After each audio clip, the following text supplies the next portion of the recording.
It's Wednesday, April the 2nd, Picks edition of the MLB Gambling Podcast on the Sports Gambling Podcast Network is brought to you by Underdog Fantasy. Sign up at Underdog Fantasy with the promo code MLB SGPN to get up to $1,000 in bonus credits. We're also brought to you by Edge Boost. Get up to $750 in cashback rewards each month when you sign up at edgeboost.bet and use the promo code SGPN.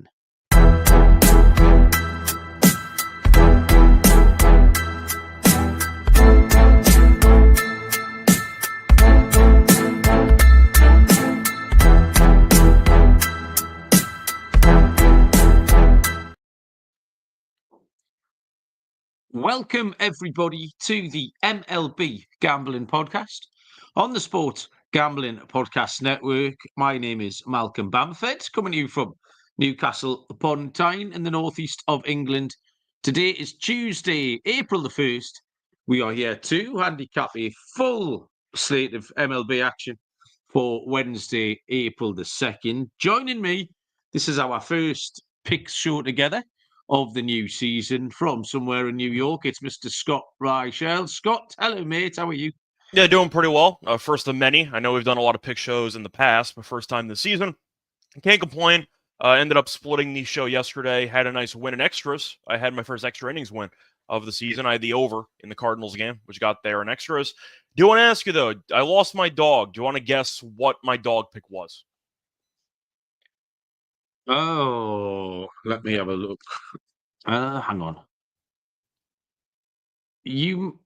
I'm just trying to think historically teams you don't like. It must have been something unfortunate. Did you lose on?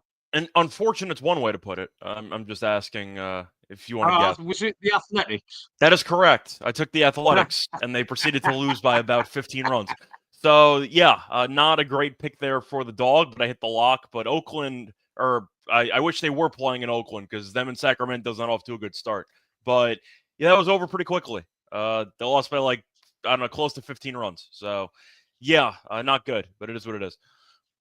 I don't mind losses like that. They're fine. It's the horrible sort of wild pitch walk-off ones that get you. If you get stuffed 18-3, I'm absolutely delighted with that. I was going to ask you, like I say, it is our first pick show. Your opening weekend, Scott, the first few days of the season, and the prop show. How are those two things worked out for you so far? Yeah, props are fine. I know that I ended up going 2-1 yesterday. Unfortunately, Stephen Kwan sabotaged the sweep because he went over yesterday. And he killed the underdog entry. Adam and I are doing one underdog entry at the end of every show for the prop show. So far, we have lost on the final pick on two separate occasions. So we're right there. We haven't gotten there yet, which is pretty annoying, but can't complain. The pick show was fun. I ended up sweeping the first episode I was on. Then, of course, I ended up splitting yesterday. So overall, can't complain. Been pretty good. But for the games this past weekend, I'm a Yankees fan, so I have nothing to complain about whatsoever. Yankees hit a bunch of home runs. They scored a bunch of runs in general. And Devers has no hits. And he struck out 15 times. So pretty good weekend for the Yankees, to be honest. Can't really complain. What about you? Not too. Opening day was poor. Fight back ever since. Been clawing my way back. And then had my best night so far. 9-6, I think, last night. On the card. So I was happy with that. Trevor blew the Total Genius section. And Trev, if you're listening, I've got a confession here. So Trevor got a 3 out of 3. And we were thinking, we don't mind Trevor winning, but we don't want someone to win first up. You know, we want to build the drama as the season goes on. On the show last night, we were live sweating Philadelphia on the run line. That hit. I then hit Cincinnati Blue Jays first 5 over. And that cashed so quickly, I had time to put one more bet on before I go to bed. So, Trev, guess what I picked? I picked your total and completely and utterly mushed you. It's the first one of the 4 that you gave us. So you can have that one on me, Trev. But I took one for the team. So I scuppered you. I stuck a wheel in the spokes of your bike, sent you over the handlebars. So that's the end of you. Brave effort, though. 3 is not bad. I tweeted that out today, and NBA fan 650 got in touch, and he was first in the chair. I think it's pretty much first come, first served. So NBA fan 650 is gone. It's the same pick as Trev's last night, actually. It's the Tigers and the Mariners under 7 for this Tuesday night schedule. So if you have a winner, NBA fan 650, I'll get you back on tomorrow. Oh, Trev joined us now. Sorry, Trev. Unlucky. Randy's in the chat as well. Dennis Johansson, Bills Mafia, DGen, Jen Cullify. John, welcome along. If you are in the chat and want to say hello, by all means, give us a shout. Tons of days ball for tomorrow, which I'm delighted about. We've got a few streaks still going. All the winners kept winning yesterday, the Padres and the Dodgers. The losers all kept losing, Minnesota and the Brewers. So we'll see how we get on with those. Our Discord is a great place to get involved for all the sports, not just MLB. Our football channel, our soccer channel is really good as well. No need to pay for some touts Discord. The SGPN Discord is completely free. Hang out with all of the SGPN community. It's so much fun. Head over to sportsgamblingpodcast.com/Discord. Okay, let's get stuck into these games. Wednesday, the 2nd of April. Like I say, loads of afternoon games. Getaway day. 12:40, early start, Eastern first pitch between the Texas Rangers and the Cincinnati Reds. Jack Leiter will go for Texas, and it is Hunter Green for Cincinnati. Plus 105 the Rangers, minus 125 the Reds, and the total is set at 8.5 for this one. Leiter will follow his fellow Vandy boy, Kumar Rocker, who was absolutely smashed to smithereens last night by the Reds. But Leiter was very good first time round in his start against Boston. 5 innings, 5 hits, 1 earned run. Hunter Green had a very similar line, actually, on opening day against the Giants. Not many patterns, as you would imagine, on day 5 or 6, whatever we're on, so far with either team. So this is kind of more on feel. I think both pitchers can go well, but I do want to see more from Leiter. And that Cincinnati offense looked really dangerous last night. I think Leiter might have some issues. I'm going to take Cincinnati here in this spot at minus 125, Scott.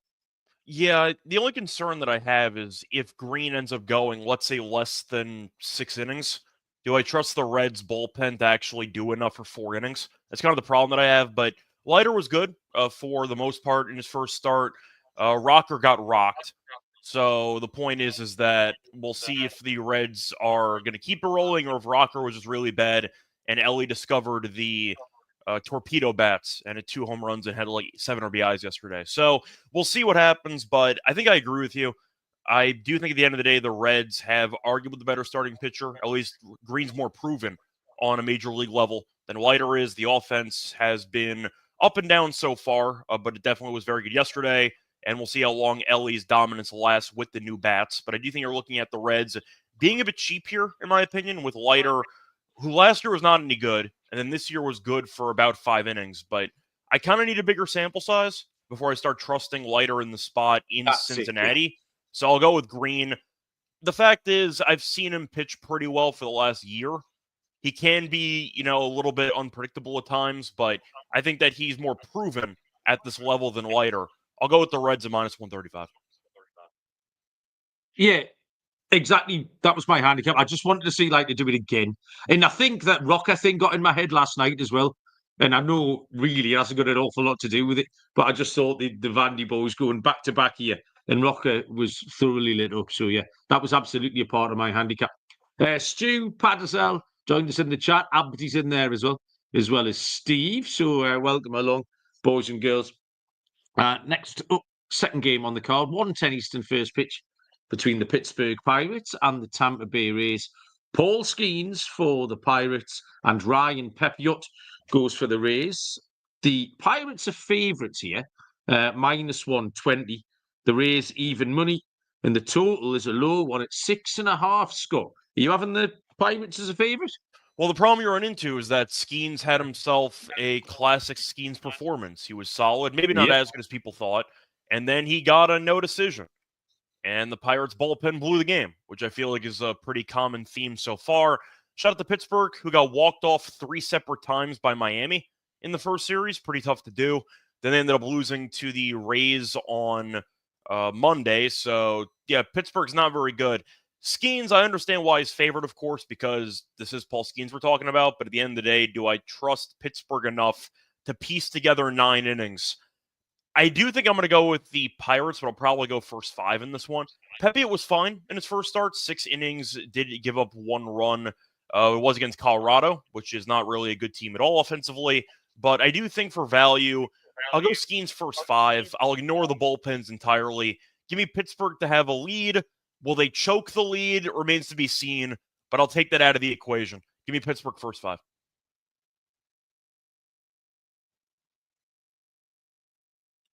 I can't tell if you muted. Did you mute yourself accidentally? I don't think I did, actually. I think I might have done it with my sausage fingers. I was trying to type something and pressed a hotkey. That's what the kids say by mistake. The exact templates that Pittsburgh lost to Miami with Skeens on the mound is the exact reason I can't pull the trigger on them here. It's a favourite. Bear in mind, the Rays are a little bit better than the Pirates as well. And we really like Pepiot, Dylan's Cy Young pick. Is Ryan Pepiot. Skeens did his thing against Miami and they still got beat. They lost last night against Rasmussen, and that looks like a decent comparison to this Pepiot game. They're not hitting well at all. Pepiot pitched well against Colorado. Not scoring loads of runs either, though. So it does look like a duel. I prefer Tampa Bay Rays. Well, I'll take the first 5 under, Scott. We'll go a little bit. Again, I'll take the front half of the game exactly like you did. Callum has joined us. Callum is a great, a loyal listener to the Premier League Gambling Podcast. I bet you Callum has never watched a game of baseball in his life, almost certainly. But he's here. He's learning, Callum. That's what we like. You need another vice. Absolutely. 1:10 Eastern first pitch is the Kansas City Royals at the Milwaukee Brewers. Left-handed pitcher Cole Reagans is on the bump for the Royals. And fastball Freddie Peralta goes for the Milwaukee Brewers, who are -110. In fact, it is a match on the books. It is -110 each of 2, with a total sitting at 7.5. Reagans wasn't too sharp against Cleveland last week. He only struck out 3. Reagans is normally a strikeout guy. Walked a couple, 3 earned runs. So that tells you he wasn't quite where he wanted to be. But I just think you have to keep fading the Brewers. We just said at the top that the winners kept winning, the losers kept losing. I know Trev's been all over it. I assume at some point he's going to type fade into the chat like he did yesterday. Peralta did okay against the Yankees, but also the Brewers have faced left-handed pitching 3 times now this season and have struggled badly against it. So I'm happy to take the Kansas City Royals here. We'll just keep fading the Brewers. Give me the Royals at -110, Scott. Yeah, I think for this one, I might have to wait until the Brewers actually win a game before I back them. I do see Trevor in the live stream, so hopefully he's okay because he's the Brewers fan around these parts. Yeah, they can't really get an out. It's pretty rough. I know the Yankees had the whole I'll use the word scandal for now. So you figure, okay, maybe Milwaukee will pitch better at home. And they gave up 11 runs to Kansas City. So it seems like the pitching staff is just broken right now.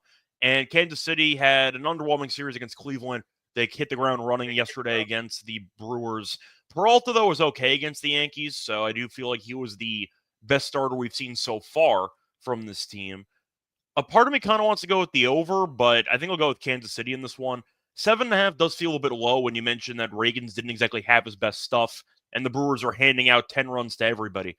So I don't mind the over in this matchup, but I do think you're looking at the, once again, game being a bit unpredictable. I think there might be a bit of value on Kansas City, but I'll go over 7.5. I know that we like Reagans, but he was not great in spring. He was not great in his first start. He could struggle potentially against Milwaukee, and Peralta was okay against the Yankees, but that bullpen's been a mess so far. So I'll go with the over. at 7.5. Okay, that's good. We will move on. Let me tell you first about Edge Boost. SGPN has partnered up with Edge Boost, the premier Visa debit card for bettors.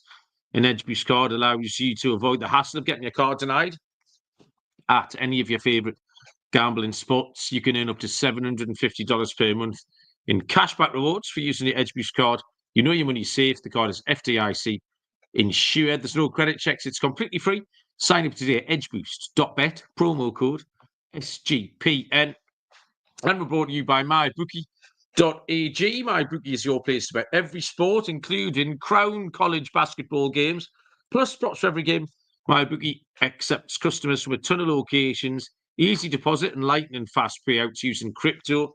Our MyBookie bet from last night, if you remember, I told you to get in the Premier League and back Nottingham Forest. You'd have picked that up at even money tonight. Take Newcastle tomorrow. That's a homer play. Head to mybookie.ag, promo code SGPN for a 100% deposit match up to $1,000. That's mybookie.ag, promo code SGPN. 1:15 Eastern first pitch is the LA Angels at the St. Louis Cardinals, where left-handed pitcher Yusei Kikuchi will take on Sonny Gray for the Cards, who are minus 140, plus 120 the Angels. Total, Scott, is 7.5.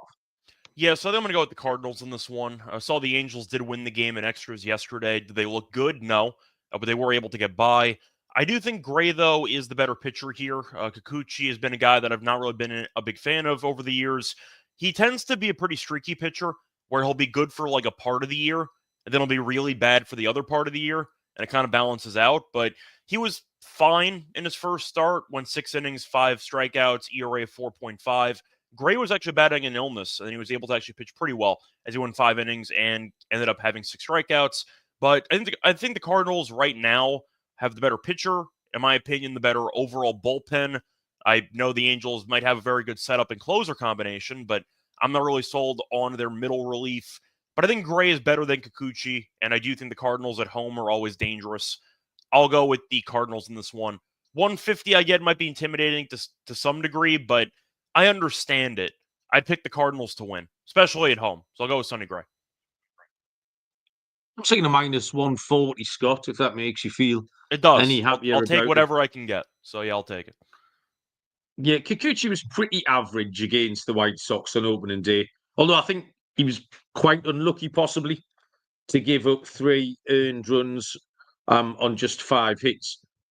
The Angels are up to 3-1 now.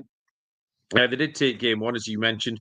3-1, but they've only scored 10 runs, which is ridiculously impressive. Sonny Gray got the win at home to Minnesota. He's pretty reliable. The infield defense looks great as well for the Cardinals, which is worth something here. Lots of pointers to low scoring game, but again, I'm going to take the bullpens out of it. I'm going to take a first 5 under. I think Kikuchi can hold them. Gray will go well. If you want to take the Cardinals and an under 7.5, I wouldn't put you off that as well, because I do think the Cardinals are by far the most likely winners of that one. 2:10 Eastern first pitch is the Minnesota Twins and the Chicago White Sox. Pablo Lopez goes for the Twins, and Sean Burke for the White Sox, who are plus 160 home puppies. The Twins are minus 180. Total is 7.5.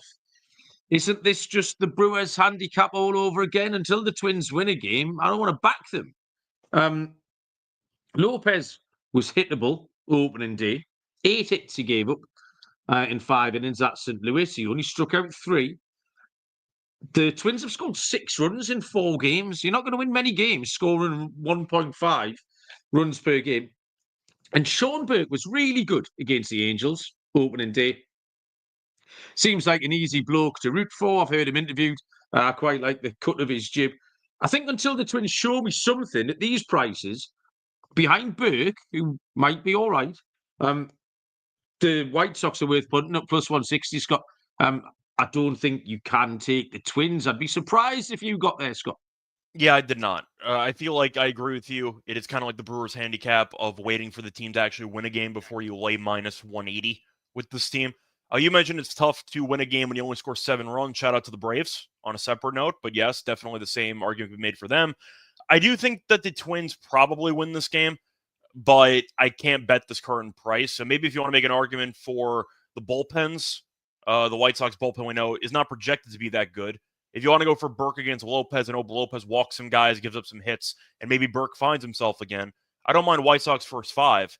But looking at the actual price here of minus 180 and looking at the run line being minus 105 for Minnesota, I'm just not interested when the team has really not even been close to winning. They've been blown out regularly so far this season. I mean, reading off the scores here, they've lost every game by 2+ runs. They've lost each of the last 3 games by 4+ runs. They're getting destroyed at the moment. If you want to play it safe, maybe White Sox plus 1.5. Minnesota wins a close game. That's like minus 115. But I can't lay this with Minnesota, as you said before. If they're going to look that bad, Buxton left the game early yesterday. Correa left the game early yesterday. I think that was more based on the blowout with them being down 9-0. With Buxton, you never know. Like if Buxton ended up on the IL, you'd be like, yeah, it sounds about right. A little bit early this year, but that sounds like that's really not a surprising development. So we'll see what happens there, but give me the White Sox. I think the price is too big. Gio joined us in the chat. Gio, welcome along. He's pointing out the Royce Lewis hole in the lineup, which is absolutely legit, but we knew it was going to be there. 3:07 Eastern first pitches. The Washington Nationals at the Toronto Blue Jays. Mackenzie Gore, left-handed pitcher for the Nationals. Toronto are officially TBD. I haven't seen many lines today. You've managed to drag one out, Scott. Possibly Kevin Gausman is the answer for the Blue Jays. Minus 142 favourites, plus 120 the Nationals. Total is 8. I am looking forward to me listening to your first handicap of the Blue Jays this year, Scott. Yeah, so Gore was really, really good, and it didn't matter because the Nationals' bullpen's also really bad because they ended up punting away that game on opening day to the Phillies. I believe Gore struck out 13 guys in 6 innings, gave up 1 hit, and it did not matter. So, yeah, he got... I'm trying to think what applies more. Probably DeGrommed is the word I'd use. You could use the word schemed if you wanted to, maybe like Felixed if you want to go way back to the Mariners, but I think DeGrom probably fits that better than anything. DeGrom was the classic one, yeah. About 19 starts in a row where they blew it for him. Yeah, pretty much. But I do think at the end of the day, Toronto's been better lately. They were off to a really bad start to the season. Then they were able to win the last 2. Gore, I do think, has been a pretty interesting prospect where you were kind of hoping he'd become the ace that was anticipated for the last couple of years. And now he's had, I'd say, flashes of brilliance. The issue is consistency with him, but he did pitch very well in the first game, so I'll give him props there. Gausman, we know, is fine. Gausman is going to eat up innings no matter what. The only concern could be home runs, which was an issue for him last year. I do think for this price, though, I'll go with Toronto. I think that at the end of the day, you're looking at... Sorry, just making sure the price hasn't actually moved over the last couple minutes, I guess. Yeah, so I see the Nationals now are at minus 116. And I see the Blue Jays are at minus 102. So the line actually did move pretty heavily over the last, 20 minutes or so. I'll take Toronto at around even money. I understand, once again, Gore's very good. If you want to go Gore first 5, I don't mind it. Do I think the Nationals should be laying on the road? No. So I'll go with the Blue Jays at around even money. There was a lot of money last week for Gore on that opening day start. We put him out at plus 150. I saw him go to plus 130 in the afternoon, and I think they went off at plus 110. So I don't know where all this money's coming from. He was lights out last week. I felt unfortunate to lose, but did so. Possibly pulled too soon in that game, actually, I felt, in that game. They should let him just run a little bit. There's high hopes he can crack on again. Gausman did pitch well against Baltimore, an offense that has looked really sharp. But I don't like his home form from last season, Gausman. It's a little concern for me. He did have a 5.02 ERA last year. The Blue Jays are up and down. I can't believe you haven't mentioned how psychotic the Blue Jays are, Scott. That was your thing. It's still too early. I'm going to take Washington. I'm going to wait it out. We're only 5 games in. I'll save my Toronto rants for about a month in. Maybe you might have just talked me into taking Washington first 5, but I've got Washington as the money line play down here on my notes, so I will stick to my guns and take the Nats to get me some compensation for that slightly bad beat last week. 3:35 Eastern first pitch. The Chicago Cubs against the Oakland Athletics, Jameson Taillon will go for the Cubbies, and left-handed pitcher Jeffrey Springs goes for the A's. This is a match on the books at -110 each of two, with a total of 8.5. I didn't want anything to do with Taillon at all here. He got lit up at Arizona in his one start so far. He has a 5.12 career ERA against the A's. Was happy to fade him last week, was correct to do so. And Jeffrey Springs dealt last week against Seattle. Game they won 7-0. I really like him. I much rather want to bet the A's in this situation. Scott, -110. I will take the Athletics. Yeah, so I agree. I just feel like Taillon is mispriced here. I understand that the Cubs' offense has been good lately. Mostly Kyle Tucker, who I think is homered in 3 straight games. But you're looking at the Cubs who, let's say, dominated one game. I'm not going to overreact now and tell you that they're going to sweep this team guaranteed. Springs, I think, is the better pitching option right now, especially after he looked sharp against Seattle. Then again, it is Seattle's offense, so take it with a grain of salt. But I think Springs is still a solid pitcher. I know we liked him in Tampa. Taillon's been hanging in there for the last couple of years, but I feel like he's been fine as like a compliment, I guess. But it unraveled quickly against Arizona last start. I like the price on the A's here. They're at home. The crowd atmosphere yesterday was fine until the game was over immediately, but at least people showed up to the games. That's a step in the right direction for the A's. But I'll go with Springs here. I think he is the better pitcher based on form, and I like the price. So give me the A's. I think the A's reckon they're going to sell out just about every game this year. They've got a decent crowd coming to watch them, so that's maybe a little bonus for them. Well, to be fair, a lot of souvenirs yesterday. It was a lot from Chicago, but they had left a lot of souvenirs for the fans there in the stands. So, fair enough. Yeah. Next up, 4:10 Eastern first pitch is the Cleveland Guardians and the San Diego Padres. We have Ben Lively taking the ball for Cleveland. For San Diego, it will be Dylan Cease. -175 the Padres, +155 the Guardians. Total here, it's 7.5. Scott, Padres are hot. Cease is good. Points towards a home win, you think? I feel like I'm going to have to keep back in San Diego until they lose, but the problem is both starting pitchers weren't very good in the first outing. Lively was fine. He wasn't initially supposed to start that game. I believe he's the one who filled in for Bybee because he had food poisoning. And you ended up seeing him go 5 innings. He was a bit vulnerable, but it was serviceable, I'll put it that way. Cease was not very good, as he ended up going 4 1/3, gave up a decent amount of runs. His whip's 1.38, so we'll see if Cease can bounce back.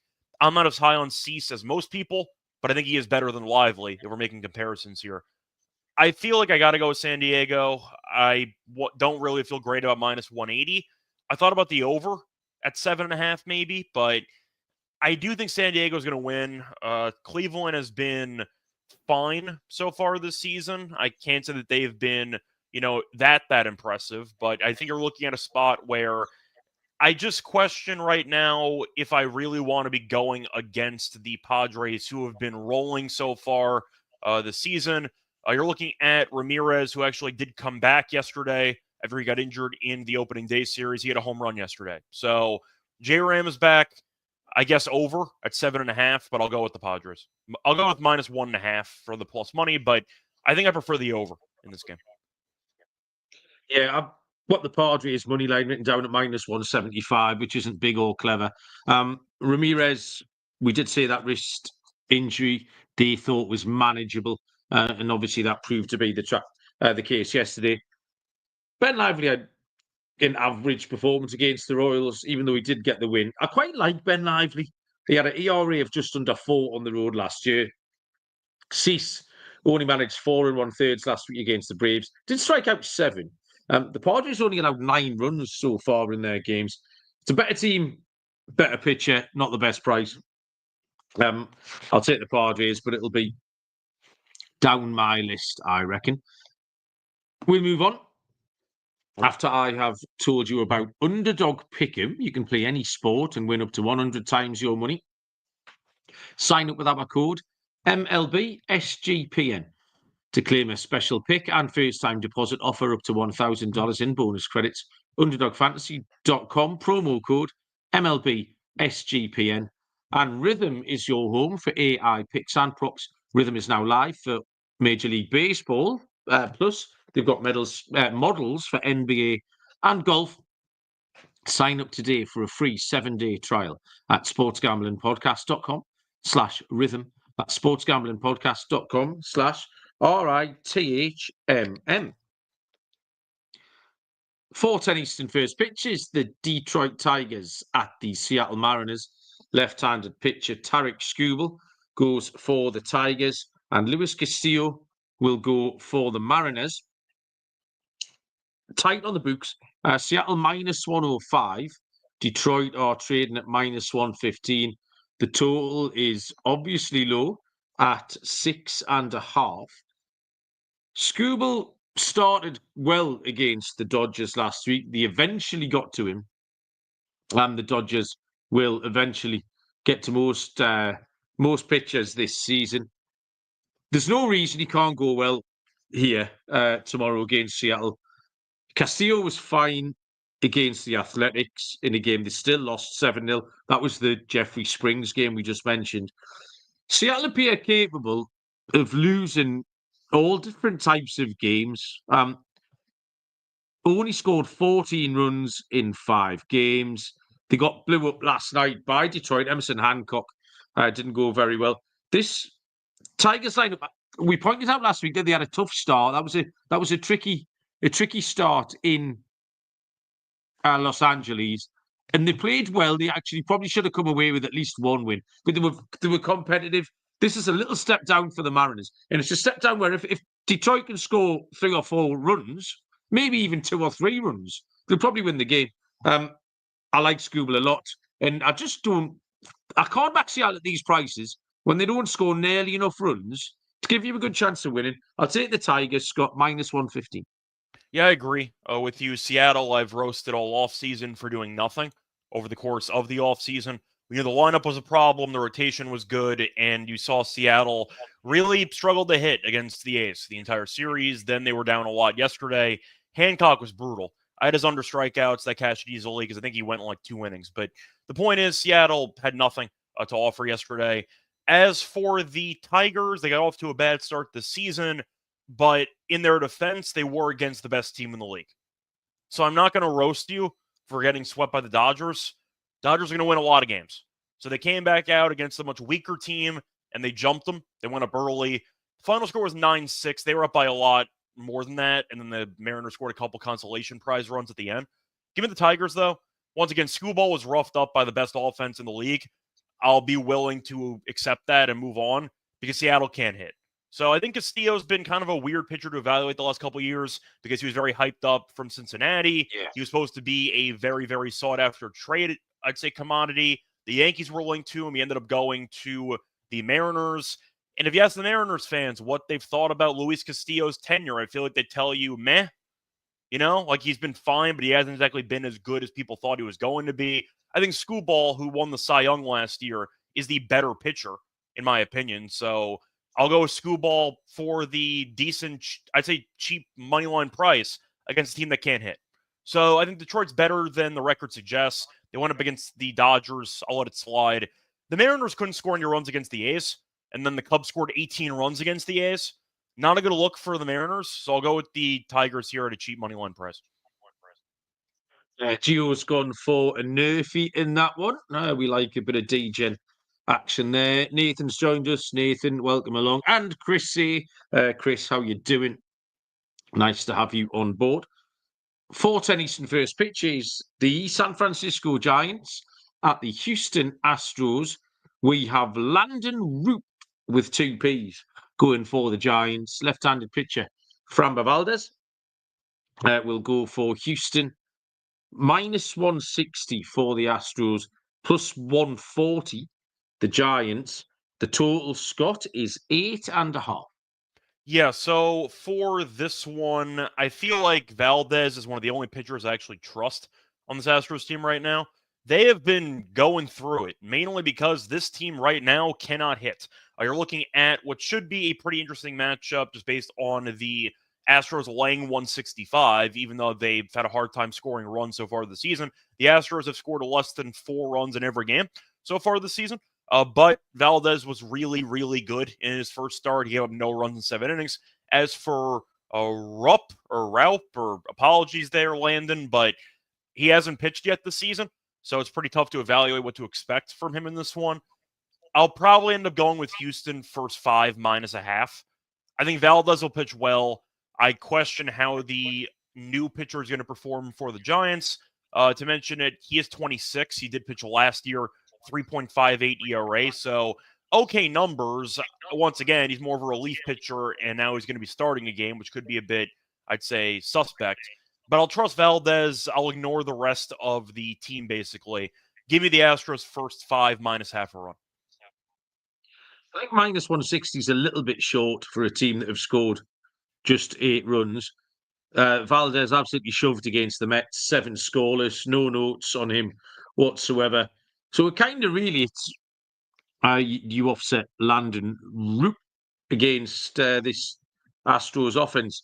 23 appearances in 2024, 19 of them were out the bullpen. His starts were okay. I don't think he'll go very long.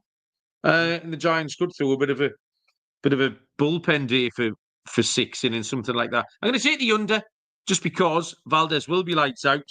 And even if Roop doesn't go well, Houston could still score 5 or 6. If we could cash this, if the Giants don't get to him. So 8.5 is a big number for a good pitcher in a team that can't hit. So yeah, I'll take the under 8.5. I have remembered to go back to the top of the page for the final 4:10 Eastern first pick. Oh, it's 4:40. That's why. Wait, it's the New York Mets at the Miami Marlins. We have Clay Holmes going for the Mets. We have Connor Gillespie taking the ball for Miami, who are +170. The Mets are -190. And the total here is at 8.5. Clay Holmes was okay against the Astros last week. It's a bit of a weird start. He did walk 4 batters, so he needs to be a little bit careful in that respect. Connor Gillespie also walked 4 batters against Pittsburgh last week. And it did, to me, look like a matter of time before we ran into trouble. And I think that might be the same again here. Similar comparison game last night, actually. The Mets eventually scored, what, did they score 10 runs by the end of it? Yeah, they it got helped 10 Alonso, runs, 7 in the with 5th that grand inning. slam. So Yeah, it was Cal Quantrill who started okay, but you just got the feeling there's trouble round the corner, and that's what I get from Gillespie here. So obviously -190 is a skinny price for the Mets. A Mets team total, yeah, 4.5 or 5, something along them lines. I think the Mets will get to Gillespie eventually. This Mets offense is going to be good. New York Mets team total, Scott. yeah, reminder, Lindor didn't even play yesterday, and they still scored 10 runs. So that definitely helps out with Alonso hitting that a grand slam. Quantrill really still starting in the majors. All right. Good luck with that, Miami. For this game, though, I like the over. I mean, you mentioned before that Holmes had a pretty interesting start, which is code word for not very good in its first start in about 5 years. As for Gillespie, I feel like the Mets offense should get to him. And the Marlins did win 3 games against the Pirates. They were outplayed for a decent amount of those games. They were able to use some heroics to win via walk-off a couple times, but this team's still not very good. I think the Mets should end up winning this game, but I do think I like the over. I did think about making a case for Clay Holmes walks, though, in this game. I know that he ended up walking 4 guys in his first start of the season.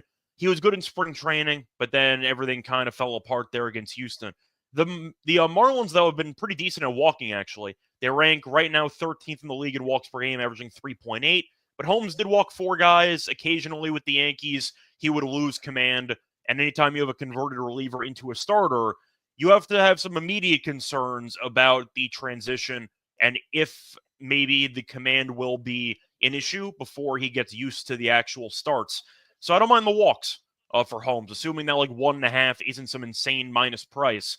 that could be maybe a sneaky play to go for a player prop. But I like the over in this game. I don't really trust either pitcher, and I do think that Holmes can walk a decent amount of guys. So my prop option for this game will be Holmes walks.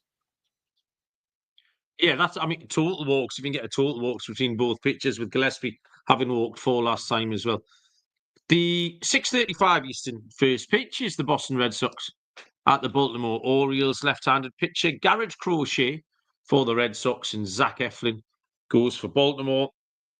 This is a match on the books, -110 each of two, with a total, Scott, of 8.5.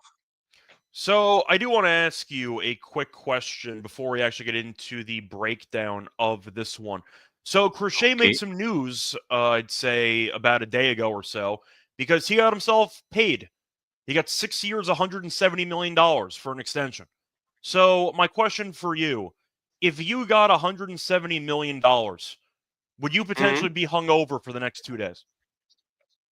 Well, yeah, you know me, Scott. I had like £100 on Saturday and I'm still hungover. So yeah, I would be.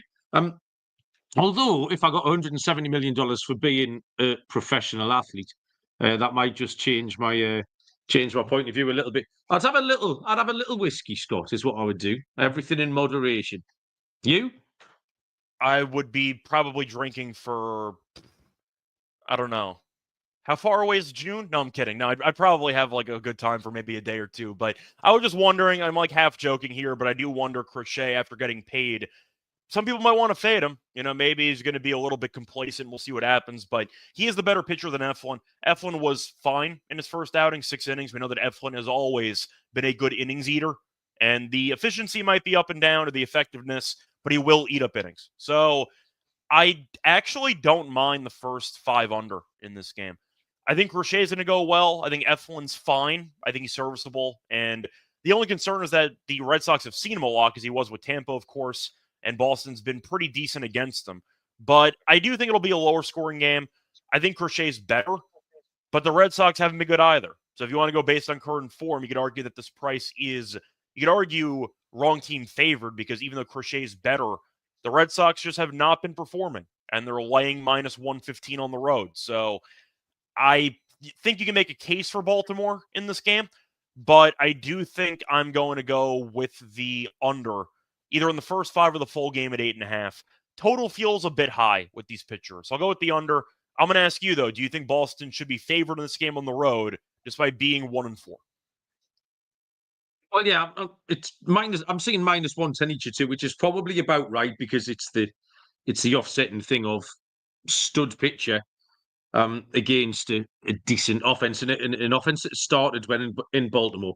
I wanted to really maintain a watching brief on Crochet after that weird second half of the season, and he played really well. I've got no problem with now betting on him going forward. Eflin pitched okay in a blowout against the Blue Jays last week. I'm still not sure I trust him particularly. Wanted to point out Christian Campbell, our Rookie of the Year picker, started very, very well at 8-1. I don't think that price will be around anymore. I'm going to take Boston, but I agree with you, Scott. I think the total seems high with Crochet on the mound, even though the Orioles are a concern because they have been swinging hot bats. So I would take Boston, but I do think that total looks high. I'll take the under 8.5. 6:45 Eastern first pitch is the Colorado Rockies at the Philadelphia Phillies. A left-handed pitcher, Kyle Freeland, goes for the Rockies, and it is Zach Wheeler for Philadelphia, who I think this is the shortest price we've seen so far this season. -300 on the money line, +250 for the Rockies, 7.5 is the total. Kyle Freeland pitched all right last week, 6 scoreless against the Tampa Bay Rays, which was a surprise. So we just really have to wait and see if he can go again. Wheeler was rock solid against Washington. There's a bit of a comp. We saw German Marquez pitched really well against Philly for 6 innings last night, a game that we were live sweating here when we were recording. And they still lost comfortably. The Phillies still managed to get away from them. So either Freeland could blow up which is entirely possible. Even if he doesn't, the pen could do it on his behalf, which is what we saw last night with Marquez. I mean, Philly on the run line, again, it's not big or clever. You probably have to go. What sort of price for a minus 300 favourite, Scott? What sort of price we talking for a 1.5? Would we have to go all total? I was going to say it's not going to be great, but if you do want to go for Philly minus 1.5 tomorrow, it's minus 135. No, that's all right. We'd take that. We'll stick that in a parlay with San Diego. That's what we'll do. I'm with you.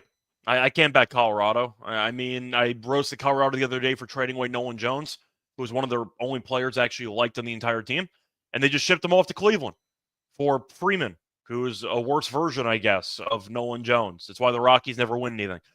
At least Colorado fans have the Nuggets. They have one good team and the Avalanche. They have a couple teams that they can watch instead of watching baseball because the Rockies have been just a complete lost cause for a long time. Freeland was fine, as you said before, in the first start, and it didn't matter because the bullpen's been atrocious so far this season. Wheeler's good and he eats up innings, so I really just can't make an argument against Wheeler in the spot. Give me the Phillies minus 1.5. The Rockies on the road are bad every year. They can't hit on the road every year. Freeland was fine, but once again, I do think Philly's offense might have something for him, but that Rockies pen's a joke. Like every game that they're close in, they are down immediately because the bullpen can't record like any outs. It's just a mess. So give me Philly minus 1.5.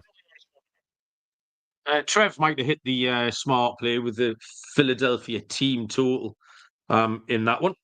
The penultimate game on the board is a 7:05 Eastern first pitch between the Arizona Diamondbacks and the New York Yankees. Zach Gallen for Arizona and left-handed pitcher Carlos Rodon for the Yankees, who are minus 125 favourites, plus 105 for the Snakes. And I have not seen a total on that, or I've seen it and forgot to write it down, which is more likely. Scott, give us a total if you've got it, and also give us your handicap, please. Yeah, total's at 8. 8. For this Okay, game. thank you. So for this matchup, honestly, I cannot remember the last time I got Gallen right. It's been a long time. I feel like he's just one of those pitchers that I just can't get right. I know typically you'd want to fade him on the road and back him at home. Usually. Except I backed him at home and he wasn't any good. So now I don't know what to do at this point with Gallen. For Rodon, he was fine in his first start. Ended up going about 5 innings. He got into some trouble, but he got out of it against Milwaukee. I mean, I think Gallen is probably the better pitcher, but he hasn't looked like it, and Rodon's been, like, fine. You can argue that they are comparable. I mean, Gallen might just be overrated, too. Trevor might be right, but total's at 8. Like, I understand it. Do I want to consider the over? I might, because the Yankees have been smashing the ball at home, and the Diamondbacks have a good offense as well. I probably would consider the over. I know Rodon historically has been really bad at holding runners on, so I don't mind maybe a Corbin Carroll stolen base in this game. Maybe a Marte stolen base if you want to go for some props. But I think for the actual price in this matchup, I get it. I just think I'm going to go with the over. It might sound like a hot take because both pitchers are viewed somewhat highly, but I do think 8's a pretty decent total. I think each team could get to 4 in theory, and I do think the Yankees, at minus 130, I get it. Do I want to lay 130? Not really. So I think I'll just go with the over. I think 8 feels a bit short with these pitchers. Scott, you are absolutely correct to take the over. Gallen was vulnerable last week against the Cubs. 4 was the magic number last week. 4 innings pitched, 4 hits, 4 earned runs, 4 walks, 4 strikeouts. He did 4 of everything. Wasn't as good on the road last year, and this is a tricky spot for him if the torpedoes are working. Rodon was very good against the Brewers. Does that count? We're not entirely sure. But he's got a career 518 against Arizona. And the D-backs hit left-handed pitching really well last year as well. 284 batting average against lefties. So it's runs all round. Completely agree with you. Everyone gets a run. We can get to over 8. Final game on the slate is 8:38. First pitch between the 0-5 Atlanta Braves and the 6-0 LA Dodgers, for whom left-handed pitcher Blake Snell will start. Atlanta will throw Bryce Elder The Dodgers are minus 213 with the Braves at plus 185 and a total of 8.5. Bryce Elder regularly gives up lots of everything. I've got no concerns that he won't do the same thing again. The Dodgers saw him once last year and took him for 7 earned runs through 3 1/3 innings pitched. Snell's reliable. He has pitched well against Atlanta in the past. I just didn't know why I wouldn't take a Dodgers team total here. We said at the top of the show, they eventually got to Tarek Skubal in that game. They'll eventually get to most pitchers. They'll almost certainly get to Bryce Elder and whoever else the Braves are going to throw. So, yeah, a Dodgers team total for me, Scott. With the Dodgers being such a prohibitive price, and the totals make more sense. So, yeah, Dodgers team total, Scott. Yeah, I want to start off by giving a congratulations to the Braves on scoring a run yesterday. They have 1 run in the last 31 innings. So congratulations, they finally scored a run. For the matchup itself, I mentioned this the last time I was on the show. I am a believer in riding streaks. I will not try to predict when the Braves will remember how to play baseball.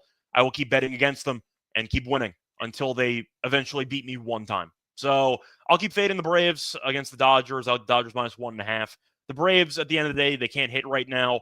I don't know how long the hitting coach is going to last at this point. That's how bad it's been. So we'll see what happens. But Elder has been, I'll say, a mess. I mean, you said he gives up everything. So the same exact, takeaway that I had. So I think you're looking at the Dodgers with Snell being the better option. They're unbeaten. They're just insanely talented, obviously, with Betts, with Ohtani. You know the drill. So give me the Dodgers minus 1.5 here. Elder, I don't think it's that good, and the Braves can't hit. So if you want to back the Braves, you're stronger than I am because I just can't touch this team right now. I'll pass until they once again look like an actual baseball team and not a double-A team. So give me the Dodgers minus 1.5. Yeah, completely agree, Scott. Wags has joined us for the last few minutes. He is going to head back to the top of the show and listen to it all. So cheers, Wags. I hope you enjoy. Scott, 15 games in the hutch, nice and tidy.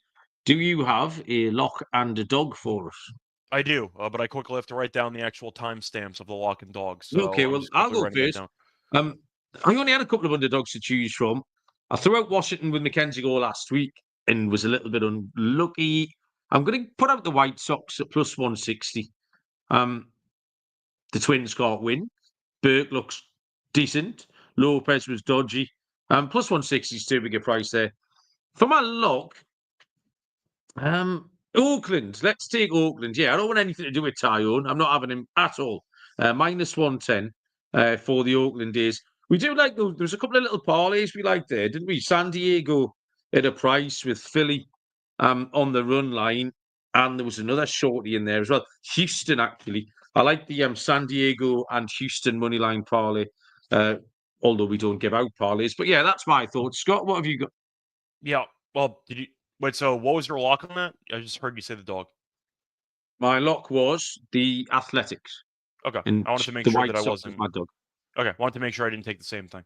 All right, so for the lock on the show, I think I am going to go with the Tigers on the money line at minus 125. At the end of the day, Seattle's been a mess, and they can't hit. Skubal was bad in his first start against the best offense in the league. I'll let it slide. But you're looking at a Tigers team that you can argue is better than Seattle anyway, because they made the playoffs last year. They won a round last year. At the end of the day, I think that Skubal is going to pitch well, and I do think that Seattle is a team that I'm not too impressed with. So give me the Tigers money line as my lock on that one. For the dog, I thought about maybe going for an alt, maybe a run line or something, or I could just go for the underdog to actually get the job done in this game. I wanted to make a case for the White Sox, but I don't know if I have the strength to actually do that. Maybe I'm just a coward, so we'll see what happens here. But I might do the Astros, actually, as dangerous as that sounds. But I do really like Valdez. He's like the only guy I actually trust on this entire pitching staff, and he was great in the opener. So if I quickly just pull up what the Astros minus 1.5 is for this game, I think it's a good price. It's plus 125 for Valdez, minus 1.5.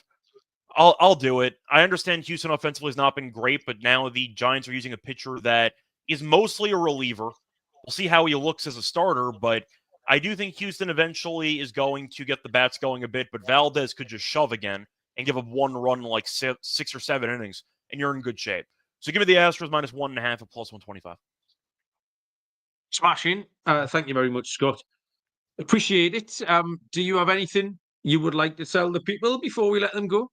Yeah, check out the NBA show as well. I know that the MLB show will be back again tomorrow morning, actually. I'm doing the prop show with Adam. For the updated schedule, I'm doing the show with Adam tomorrow morning. Then I'm doing the show for Thursday's games with Dylan at 5 o'clock. So check that out. But, of course, I always got the tennis podcast going as well. But, yeah, once again, should be a pretty fun card for tonight and for tomorrow in baseball. Let's make some money. Yeah, content absolutely everywhere. Top quality content as well, all over the network. Premier League Gambling Podcast. There's 7 more games this midweek.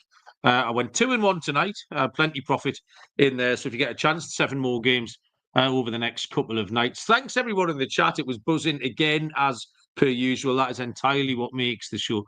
So we do appreciate that. Thank you very much, Scott. Good luck with all your picks. I'll be back on Thursday with D-Rock, I reckon it is on Thursday night. Until then, we will see you all down the road. Cheers.